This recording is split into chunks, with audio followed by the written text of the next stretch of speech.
Welcome to Brilliantly British. My name is Lawrence and today I'm going to show you how to make a classic tuna bolognese. So, as I show you how to make it, sit back, relax, please, with a cup of tea in hand, putting your feet up to, and enjoy this episode. Oh, and don't forget to subscribe. Most of you are familiar with the great dish of spaghetti bolognese, a dish that we covered here on the channel not too long ago.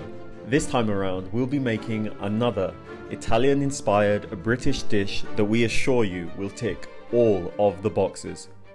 Tuna Bolognese is the pescatarian-friendly variant of the classic spaghetti bolognese, and if prepared properly, is just as good as the original. In this episode, we'll be showing you how to prepare this great dish, which we think should be enjoyed with some of our brilliantly British garlic bread. But before we do anything at all, allow me to introduce the ingredients to you.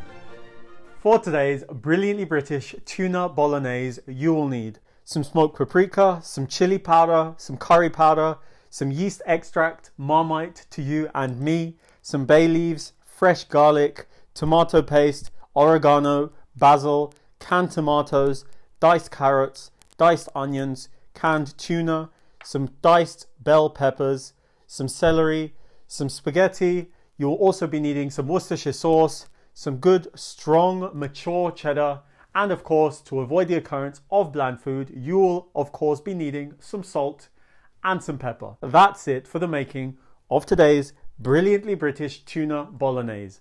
But, I say this all the time and I'll say it again because it's important. Before you get started, before you do anything at all, I say switch on your kettle, brew yourself a nice cup of hot tea so that you can sip on that whilst you cook. To start this fantastic dish, in a deep oiled saucepan over a high heat, begin to freem some chopped onions, carrots, celery and bell peppers, along with some bay leaves and a splash or two of water. Cook the contents whilst covered until a minute amount of water remains, then stir in some tomato puree, followed by some additional oil if necessary, before stir frying for 2 to 3 minutes. With the tomato paste cooked, incorporate your trio of spices, namely curry powder, smoked paprika and chili powder if you're feeling brave, proceeding by stir frying the contents for a few more minutes to cook your spices. Once a fond begins to develop in the bottom of your pan, don't panic and instead lift that layer of caramel at the bottom of the pan with some generous glugs of Worcestershire sauce, which should immediately emit a fantastic aroma. Carry on by stirring continuously, using the Worcester sauce to lift and incorporate the fond into the base of your sauce.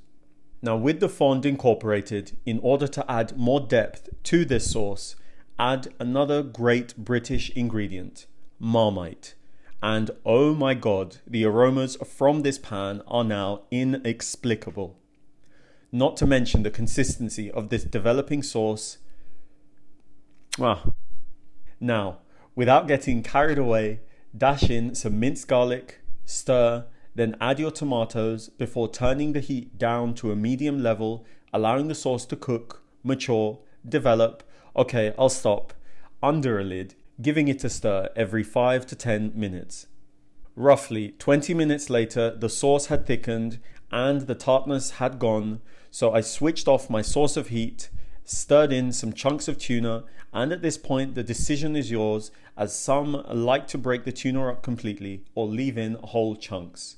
Lastly, to round off and elevate this sauce, sprinkle in basil and oregano for a wonderfully fragrant sauce, making it perfect. With the sauce ready and placed to one side, in a saucepan filled with roughly 350 milliliters of water on a rolling boil over a high heat, drop in your pasta of choice before continuously disturbing it to prevent sticking. Cooking pasta this way uses less water and means all of that beautiful starchy water adds to the final dish at the end. With the pasta almost cooked, transfer it to another pan, then to it add spoons of sauce, with the ratio of sauce to pasta being completely up to you, and Do this over a medium-high heat. Keep the contents moving as you homogenize and to prevent the pasta from sticking. Now would be the right time to call upon your sweet, starchy pasta water, which you'll want to add bit by bit before covering. Keep an eye on the levels of liquid in the pan, adding more if your pasta requires more time. But once cooked, with a minute amount of liquid left in the pan, switch off your source of heat, stir in a generous handful of grated cheddar cheese, season if necessary, and, well, with all the cooking done and perfection thus achieved, I think now's the time for tasting, tasting, tasting. All right, I have this beautiful bowl of tuna bolognese here in front of me, and so allow me to give you the verdict in 3, 2, 1.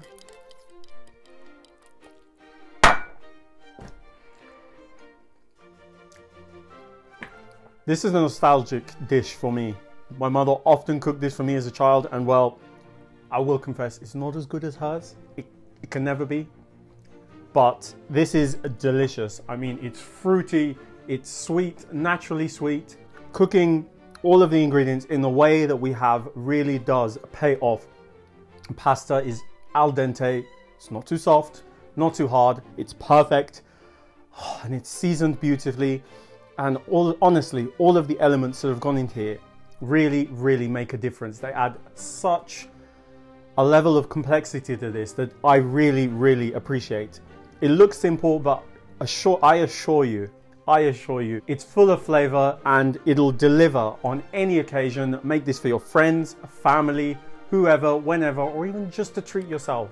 Please, please, please make this dish, please. Thank you all for allowing me to show you how to make a classic tuna bolognese. Knowing that you loved this episode, please don't forget to click on the like button, the subscribe button, and the notification button so that you don't miss any of our new releases. Please tell everyone that you know, and I mean everyone that you know, about the Brilliantly British food on this channel, and follow us on all of the social media platforms that this channel is on, and I will see you